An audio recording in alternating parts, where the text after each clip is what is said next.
He's coming on first. Dr. Mike's on first? Yeah. Who's on second? I don't know who's on third.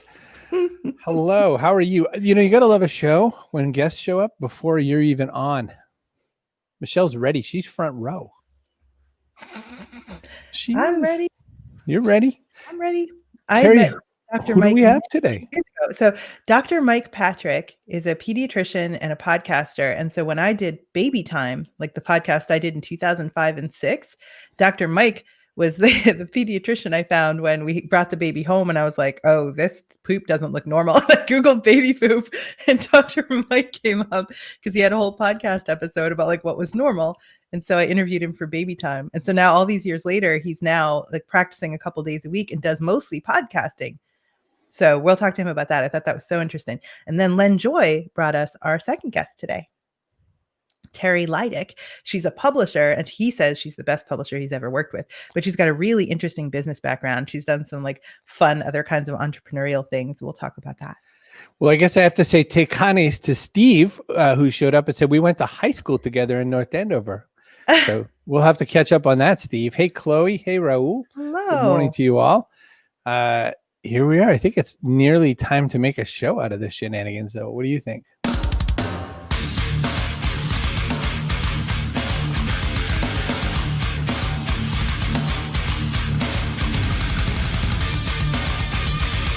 Backpack show.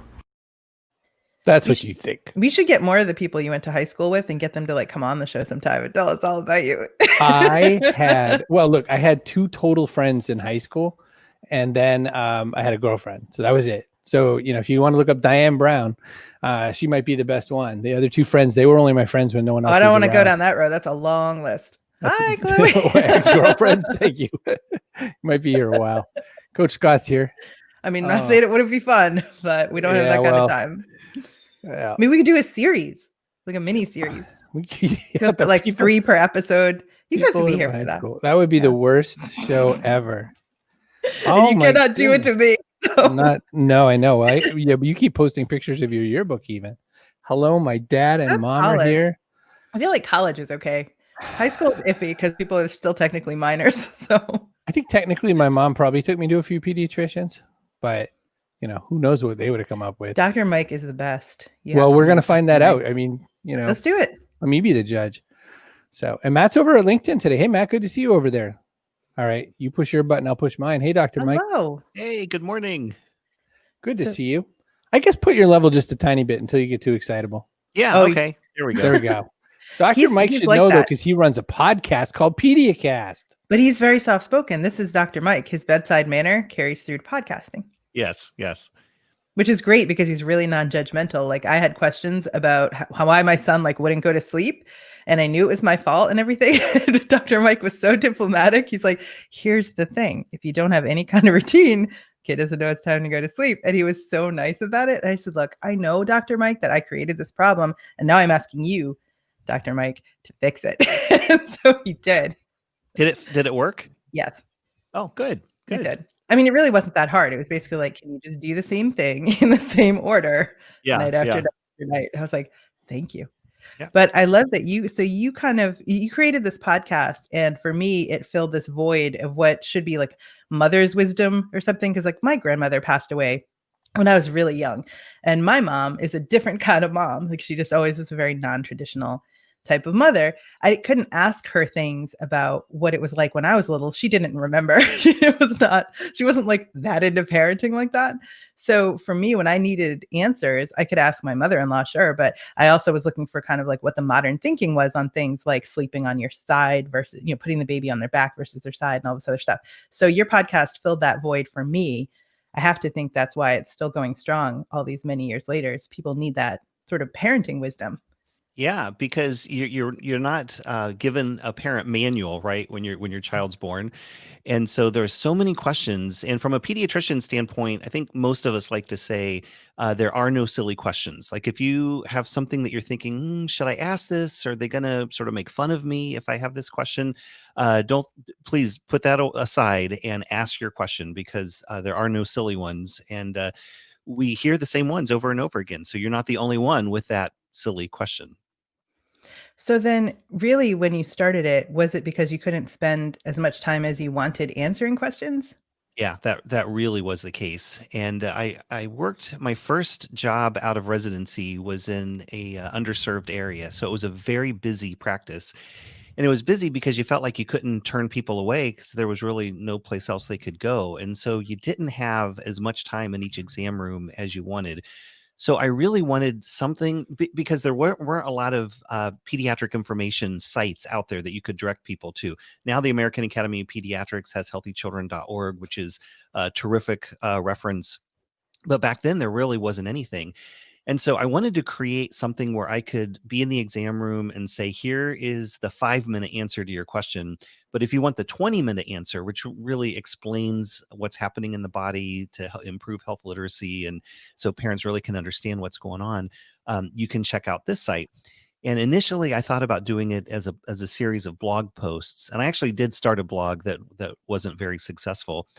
But then podcasting, 2005 into 2006 was really the early days of podcasting. So I started listening to podcasts on how to make podcasts. And so then it became really sort of not only an educational project, but also a hobby. And it really matched up with my past experience because my very first job was when I was 10 years old and I was a disc jockey at a roller skating rink for the Saturday morning kids funscape.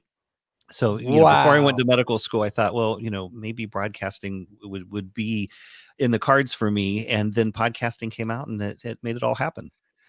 All right, I have a question because I really feel like we met and maybe a couple of times, and I'm a little embarrassed because I'm pretty good with remembering people and remembering names. But when the fact that you started as far back as you did, I mean, my first podcast was in 2005. So I feel like it was either, I don't know if it was Podcast Movement down in Texas, or even if it was just Blog World and New Media Expo, or the old or the other shows called the Podcast Academy type shows. I just feel like we met at one of these types of events. Camp, perhaps. Well, yeah, maybe Podcamp, but that was my event. I doubt I met you there. Yeah, no, I never traveled. I just really listened to podcasts on podcasting. And He's I don't a know if you doctor. He remember. can't just go to podcast. We get a few of those. He's an actual doctor. He doesn't just say. So you stuck away. You just seem so familiar, but maybe it's just that I've heard your name around so much. But that's different too, though. To maintain a show for that many years, you know very well. People who do it, this is such insider baseball, but they call it pod fading. Yeah. People stop making podcasts. You pod faded. You were done making baby shows, Gary. So what's kept it strong all these years? Yeah, I think that there is always something topical that you can talk about in pediatrics. And it's just long enough since the last time you talked about it that it's relevant again. So, flu season is here. It goes away. Everyone forgets about it. And then when the next flu season hits, everybody forgets what they were supposed to know about the flu. And so you can talk about it again. So I think that seasonal nature to pediatrics has really helped keep things relevant. We also answer listener questions, and everybody has different questions. And so we're able to incorporate those. And then I work, and PediaCast is really sponsored through Nationwide Children's Hospitals. So we have this very large, in fact, it's one of the largest pediatric hospitals in the country. And, the specialists, really like to use PediaCast to get the word out about something that's important to them. And so really it's never difficult to figure out topics to include in the podcast. That's kind of like every podcaster's dream is to work for an organization that's like, we'll get you a fancy studio set up so you can do a podcast for us. Because most of them are like, I guess if you feel like doing one, that's on you. Good luck. Yeah, no, Nationwide Children's has been supportive right from the beginning. And even when I was in private practice, I learned the hard way that if you have a popular podcast, and because it was PediaCast was featured in the kids and family section of iTunes back when that was really the only place that podcasts existed. And the audience grew so large so fast that I was kicked. I didn't realize you needed a dedicated podcast host for your audio files that allowed unlimited bandwidth. So I got kicked off my web host, and I had this big audience, and I had to scramble. And yet it was a hobby, and unlimited bandwidth was expensive back then. And so I needed a bandwidth sponsor. And I had trained at Nationwide Children's. I went to them and asked if they would be interested in doing that. And they, even back in 2006, they were very supportive. And of course, now it's really integrated into the institution. Dr. Mike, how bad is Chris now because he was raised using Dr. Spock's approach? Like his parents used Dr. It's kind of over, isn't it? And they said it was wrong. Hey, he's sitting here today, right? So it couldn't have been too wrong. 2006, that is prescient, because, when I started my first podcast in 2005, we did the first ever PodCamp event in 2006. And back then it was like, gee whiz, the world will understand us someday. And it was way longer than I thought before, the mainstream caught up. That's not really my question though. My question is, I listened through a pile of them, including the COVID series. So like kids back to school after COVID, kids back to sports after COVID, and all those kinds of things. In these kind of science challenged last few years, have you felt like that's a bit more of your burden as well, to talk on behalf of science to parents who are still willing to listen? Yeah, absolutely. And really trying to explain things in ways that parents can understand. So using plain language, or where there's not plain language equivalents, explaining as we go exactly what words mean.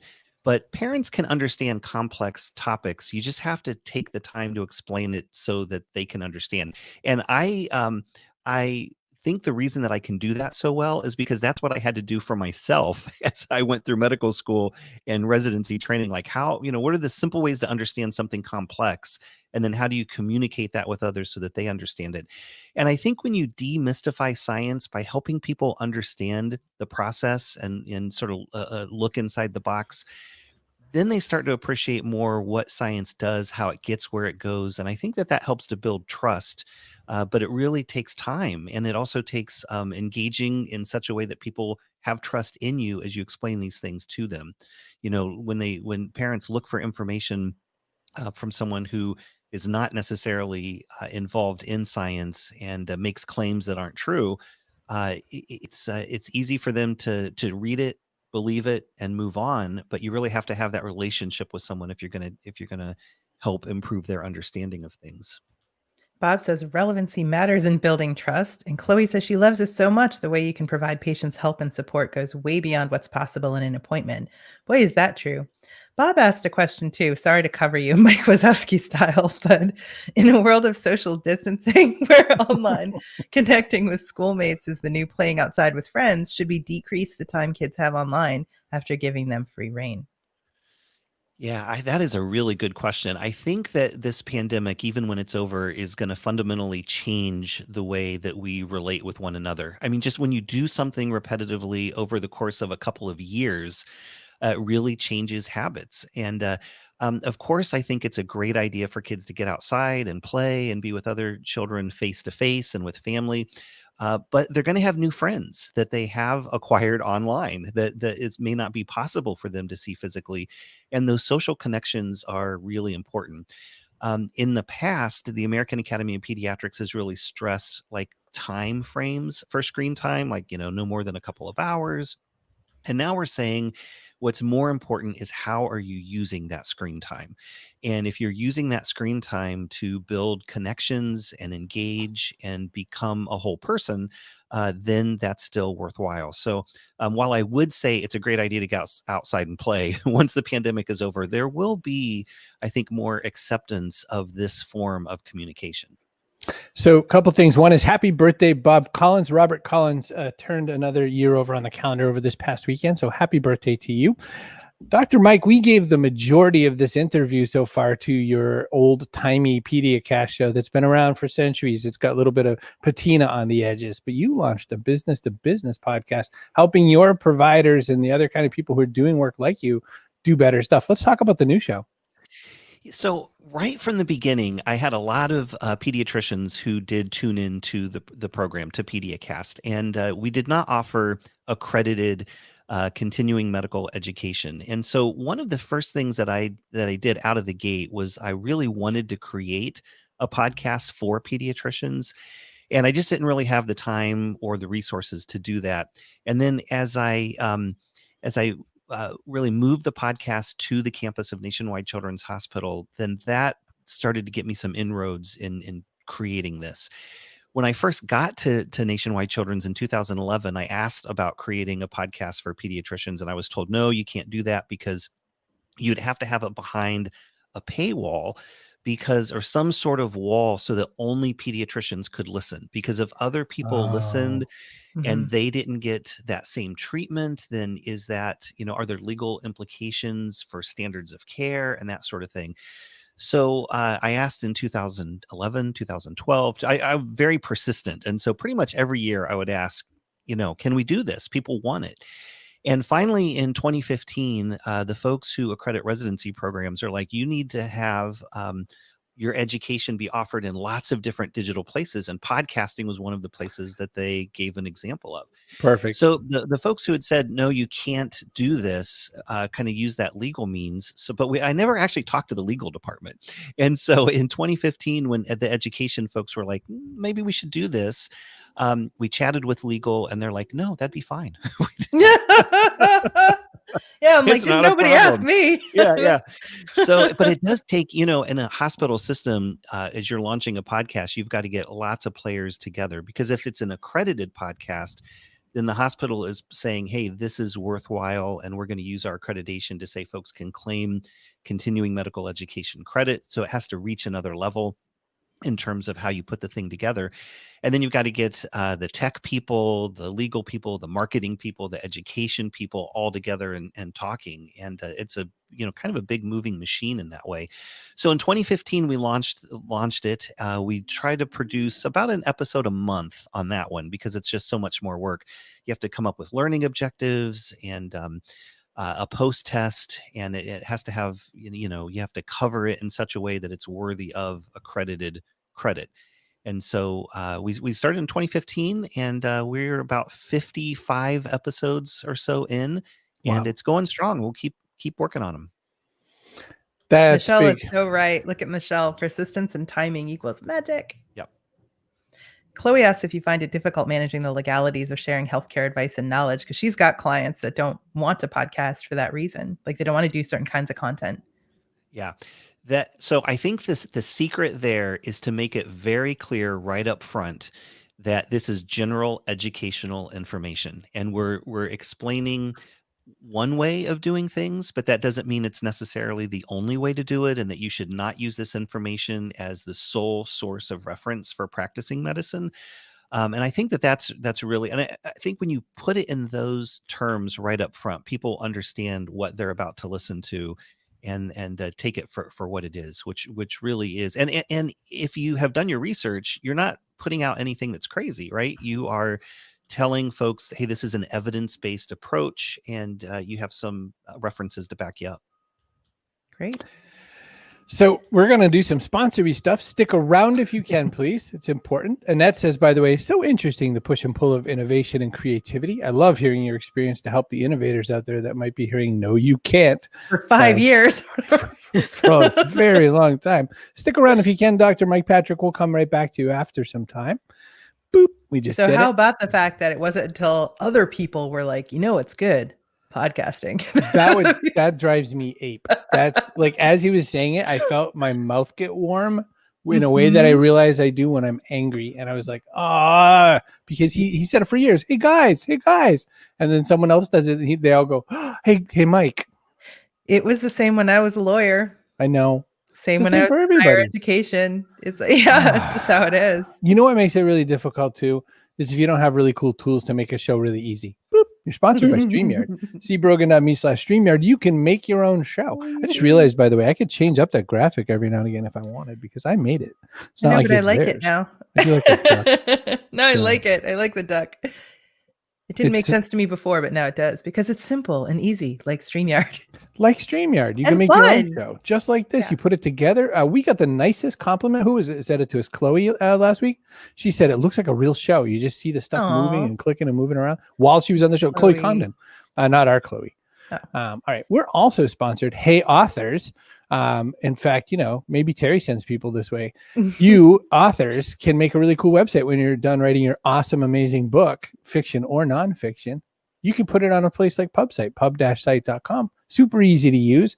The only problem is it's really expensive. Oh, you stop it. It is not. So there's a 14-day free trial. After that, it's $19.99 a month for you to build your own website. It's super, super easy. And if you don't want to build it, they'll build it for you for just $499. But here's what I really love is that FSB Associates, the book publicity firm, the best in the business, they've been in business 25 years. They didn't want to get into the website business, but they had authors needing a website and spending thousands of dollars to get what turned out to be like not a great website that didn't have what they needed. So they're like, oh, okay, I guess we have to help. So they did this. And it is an amazing, super easy to use, really versatile website building tool specifically for authors. So pub-site.com, get over there. Listen, I tried it. We saw it work. Chris has the boop button this morning. Tomorrow's Carrie's turn. Saw it in real life. I saw it work because we were doing a meeting with them, and I said, "Can you change this thing?" And they changed it while we were talking. It was like ridiculous. It was insanity. So fast. All right, hang on a minute. I gotta say something too. Okay, so there's a trick in marketing. You need to know this. There's a secret in marketing. When they say $19.99 a month, they're lying. It's $20. That one penny makes your brain think 19, which makes you think it's less money. There's a conspiracy at pub-site.com. That costs $20 a month.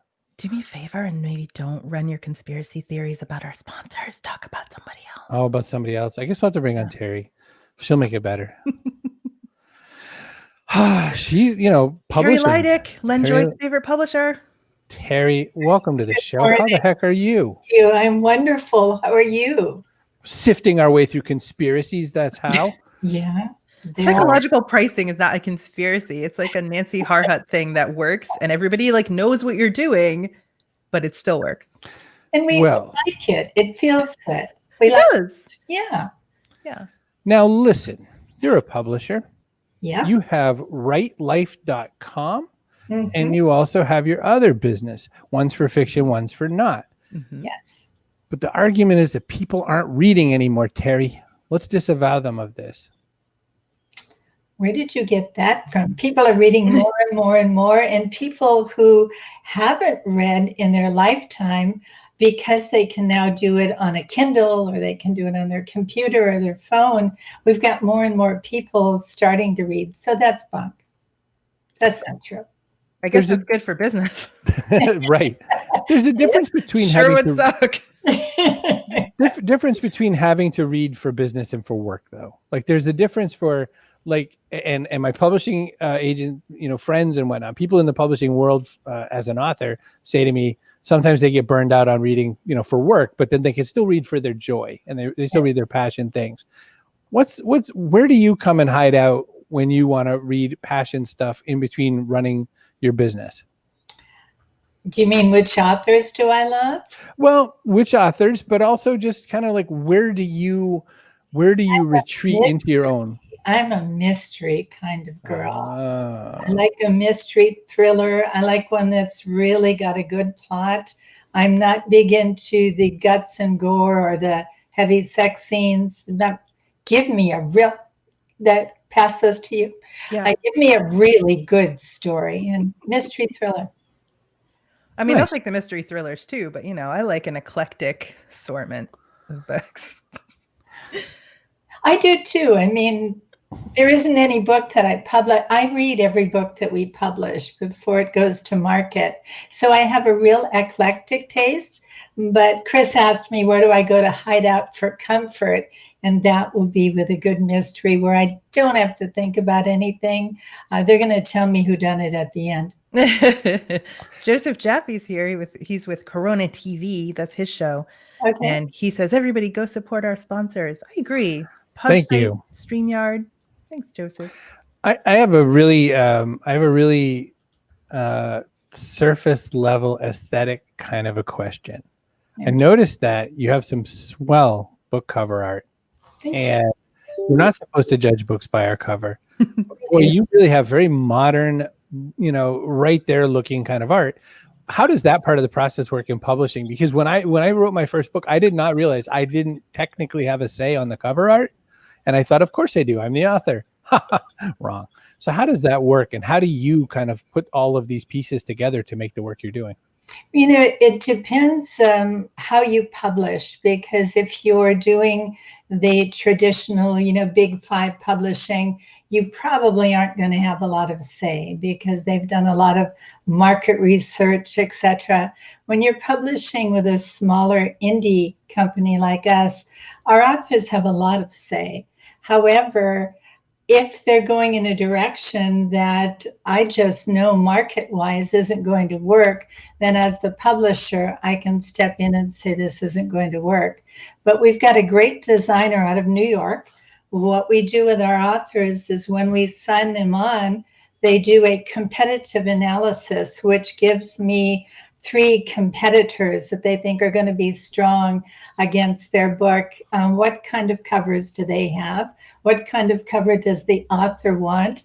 A lot goes into this, and our designer comes back with anywhere from 3 to 5 options, and then we narrow it from there. The cover is probably the most important component of the book. Do a lot of bodice rippers over at BQB Publishing? No, those are always great covers. No, I'm not a big bodice ripper kind of publisher. we do a lot of women's fiction, but Carrie, I'm sorry, you're going to have to go elsewhere for those books. Fine. So you have quite an interesting origin story, or at least one part along the way that I asked you about, which is to say that you have a background wherein which at one point in your life you ran a diner with your sister-in-law. And I want to know, for Coach Woodard, I want to know, what's the journey from a woman who runs a diner, who had a travel business, to being a book publisher? How did that journey go? Well, I started out in the diner. I then went into corporate America, where I worked my way into marketing. Did a lot of marketing for many years. Then I got tired of corporate America, ended up at that time divorcing as well, started a singles business because I didn't want to go to bars to meet people. So I started a dining event company for singles. So I sort of worked into that. I did that for about, I think, 10 years. I did meet my husband there. Nice. And you bring them to you. That's so smart. Yeah, it really worked. Make them audition. And then 11 years ago, I was looking toward retirement. I am up there in age, and I was looking toward retirement. And my husband said to me, I'd really like you to get back into writing. I wrote, I've been writing my whole lifetime. There's 2 different kinds of people in the writing world. There are people who write, and there are writers. And writers can't not write. We just can't. We've got to always be putting down our opinions or a journal or something. So my husband said, I'd really like you to do something with your books. Always said him. And so I started thinking about it. And over the years, I had submitted to traditional publishers. And I really didn't like the agony they put you through. I really didn't. I didn't like the way that authors or writers were downplayed so much in the general publishing world. So then I looked at, self-publishing. We're a pro-drinking show, so go ahead. Get them. Appreciate that. What do we got? Scotch? What's it? A little bit. It's white. You can't tell. I looked at self-publishing, and there just isn't enough of a team behind you. I look at people every day that self-publish that have spent sometimes tens of thousands of dollars, and they aren't selling their books and don't know why. So I didn't want to go in that direction. So I decided to create what's called a hybrid traditional. And I started out 10 years ago with 2 books and 2 authors, one of them being me. And now 10 years later, we are at about 200 books, 170 authors, and it's all word of mouth. So, I had a dream about it. What happened is I got up in the morning and I told my husband, I just had a dream about a publishing concept. And he said, I think you're being told if you can't find it, build it. And it's like, whoa. So you're now the second person that built their whole business on a dream. Really? Philip Ashley had a dream about being a chocolatier. Didn't know anything about it, by the way. Nothing to do with his life. Nope. Woke up, decided he wanted to do that, and went and became like Willy Wonka. And it's beautiful when you let the universe, guide you. It's quite a journey. For me, it's like don't eat spicy mustard and watch horror movies before bed.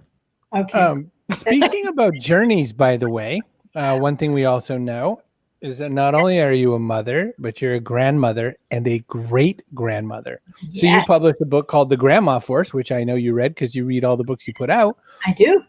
What's lurking in the land of grandmas that we need to know about in The Grandma Force? Well, this is an amazing book because she talks about things like, what is your mission statement as a grandma?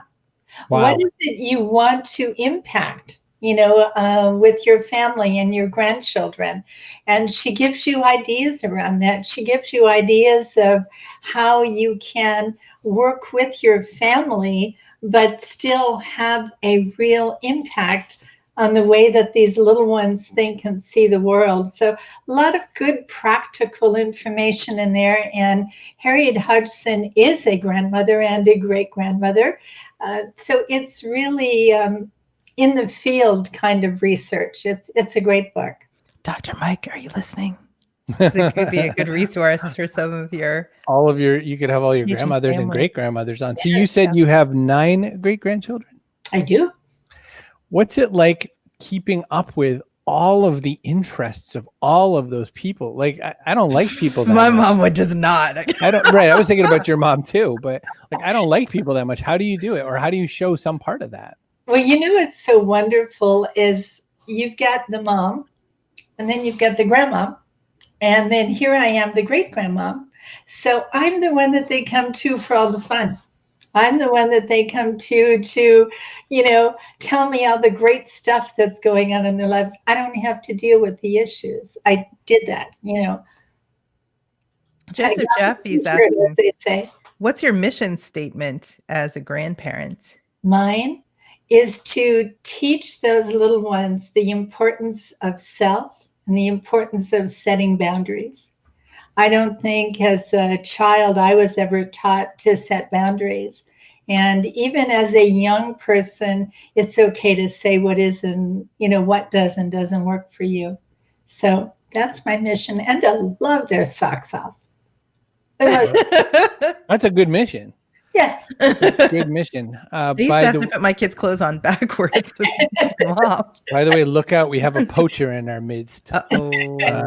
Deanna wants to have you come and hang out on grandparentsunleashed.com. So she thinks that would be kind of fun. So I'll ask afterwards if that's okay and we can connect you. She does intercultural studies. She has her own video show as well, Deanna. Wow. One of these days we're going to talk. Coach, what are mission statements for grandparenthood? How interesting. We should all have them as parents as well. Oh man, mine is like, don't stir them up too bad. That's not a bad one.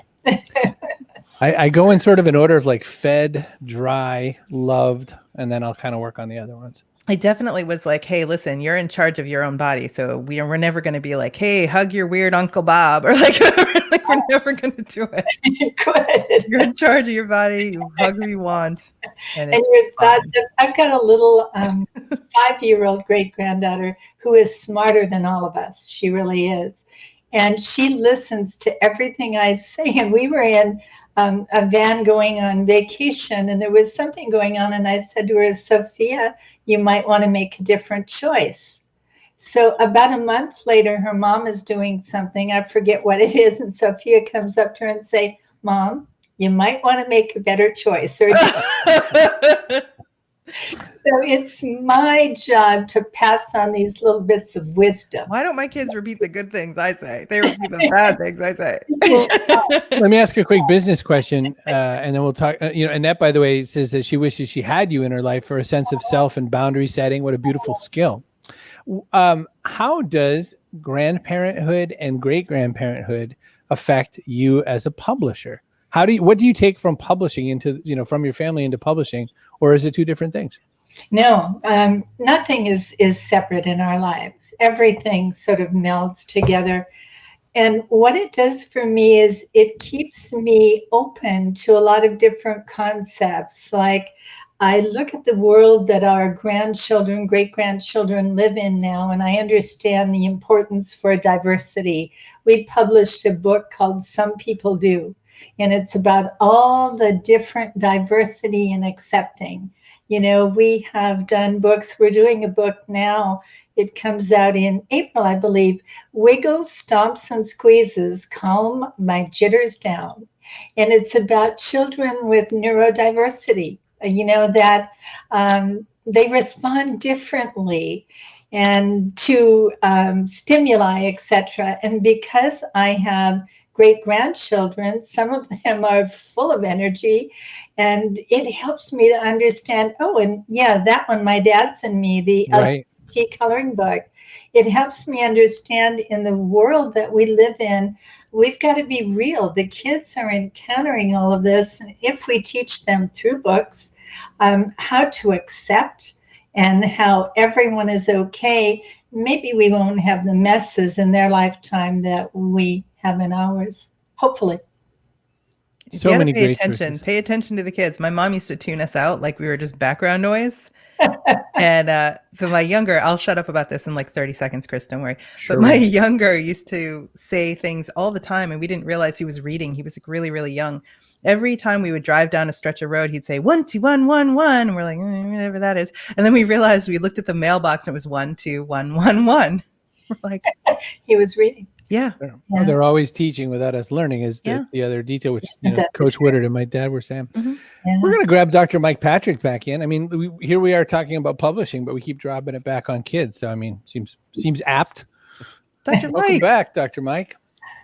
Hello. I hope you're not muted. Maybe you're just quiet. No, I'm here. He's so quiet. I'm just being polite.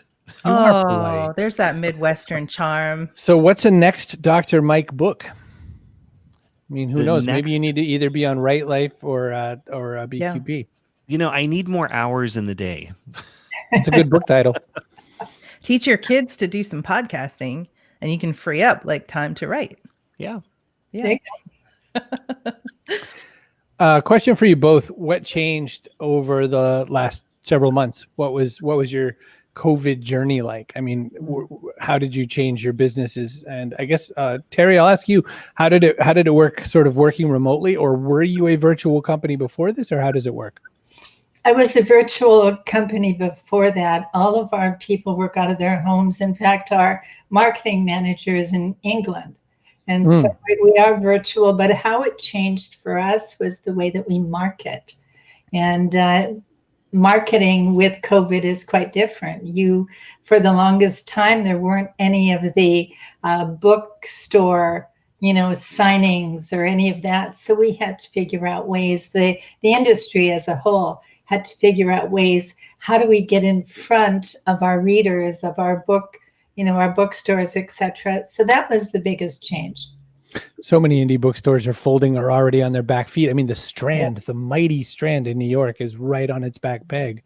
And it's an amazing time to imagine that how important it is that indie bookstores need you.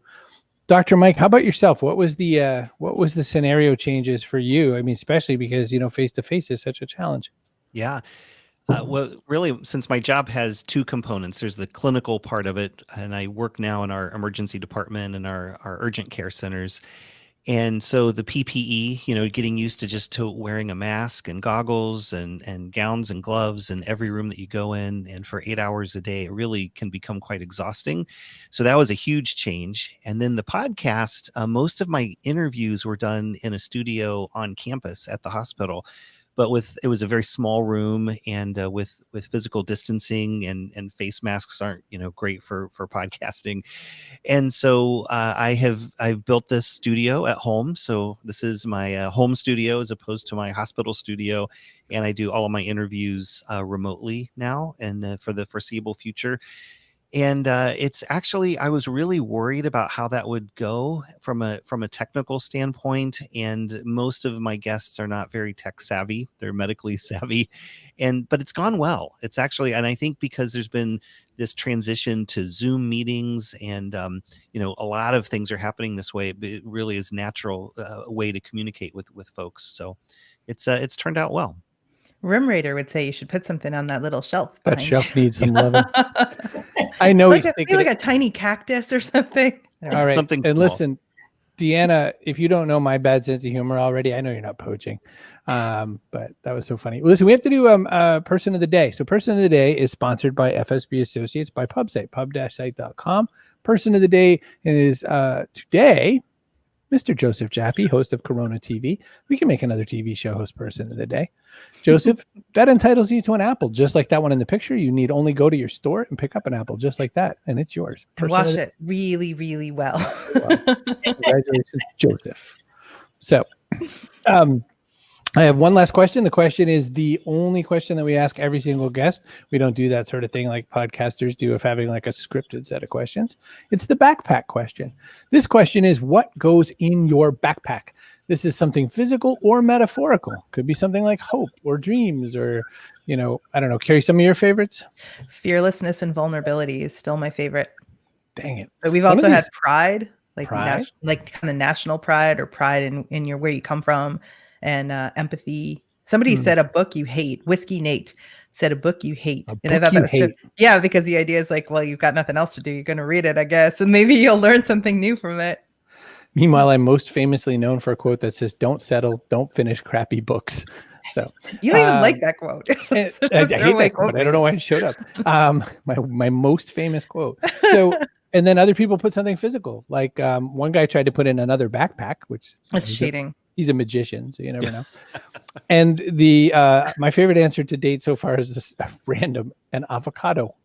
Because she said, it's good. You can always use it on some food. You could share. You could plant a little pit and start another tree. She was a clown. She was a clown, literally a clown, a humanitarian clown. But I never had any idea how much actual theatrical training professional clowns have. It's not like they don't just put a nose on and like go out and be funny. There's physical comedy they learn. There's all kind of stuff. So anyway, that was a fun one. Clowns Without Borders. Clowns Without Borders. I guess that time. So with that tough act to follow, Terri Leidich, what goes in your backpack?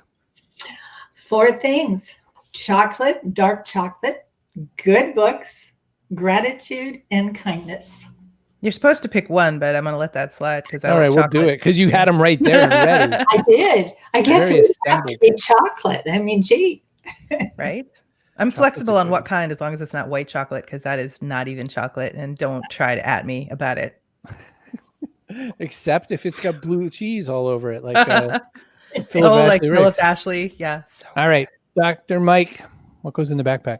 So I would say curiosity is the big one for me.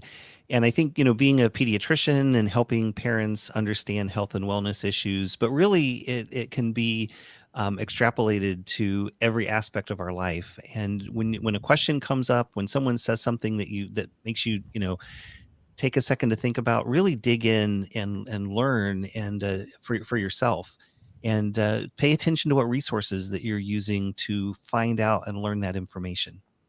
Dr. Mike was so curious that he left his regular practice to do like a urgent care thing for a while because he was just so bored with like wellness checks. Like, this is how long your kid is. This is the percentile. Measure out your life in tongue depressors. It's got to be kind of miserable after a while. He's like, I want to see some weird stuff and go work at urgent care. Got to be a guy in ER. You just like saying avocado, Chris. I do just like saying avocado. Deanna said that weird tequila. Tequila is a good one. And the old medicinal dark chocolate. I know, right? I'm like, it's good for me. Meow, meow, meow. Meow, meow, meow. So I do have to say about tequila, that might be a good one for what my grandmother would put in the backpack. I've been thinking about that for this whole, since we started the show. But tequila might be it because she and my dad were always on the search for the perfect margarita. And the closest they ever came to finding it was at this place